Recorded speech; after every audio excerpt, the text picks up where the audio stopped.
లో పెట్టారు. చంద్రన పాలనలో శివంగిలా దూసుకు వెళుతున్న బాలల అభివృద్ధి దేశానికే గర్వకారణం. స్వర్ణాంధ్ర సాధనకు 4వ సూత్రం నీటి భద్రత. నదుల అనుసంధాన ప్రాజెక్టులు, అధునాతన నీటిపారుదల వ్యవస్థలను అమలు చేయడంతో పాటు తెలుగు తల్లికి జలహారతినిస్తూ వస్తోంది జల వనరుల శాఖ శకటం.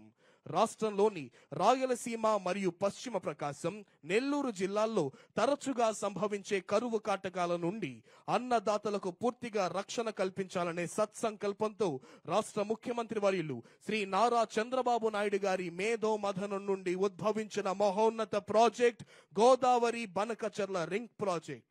రాయలసీమ ప్రాంత జలముఖ ద్వారమైన బనకచర్ల రెగ్యులేటర్ కు గోదావరి జిల్లాల మళ్లింపు ద్వారా రాయలసీమలో కరువు కాటకాల సమస్యకు శాశ్వత పరిష్కారం కలుగుతుంది.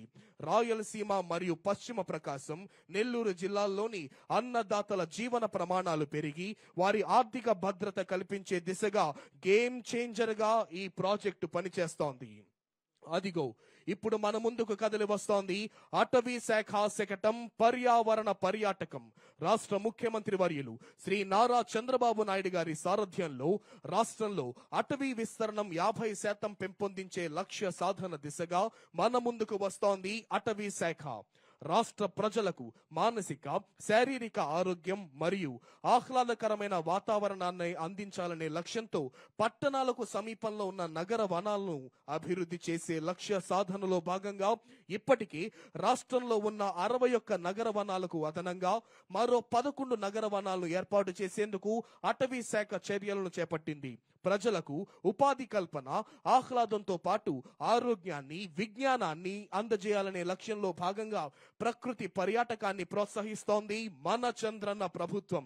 ఇప్పటికే ఏర్పాటు చేయబడిన 48 కమ్యూనిటీ ఆధారిత ఎకో టూరిజం స్పాట్స్ ను మరియు jungle safari, boating, trekking, watch towers, cottages, enforcement education centres ను మరింత అభివృద్ధి పరచడం జరిగింది. స్వర్ణాంధ్ర సాధనకు 5వ సూత్రం రైతు సాధికారత. అధిక విలువైన పంటలను ప్రోత్సహించడం, artificial intelligence, internet of things, డ్రోన్లతో వ్యవసాయాన్ని ఆధునీకరించడం రాష్ట్ర ప్రభుత్వ లక్ష్యం. ఇందులో భాగంగా మన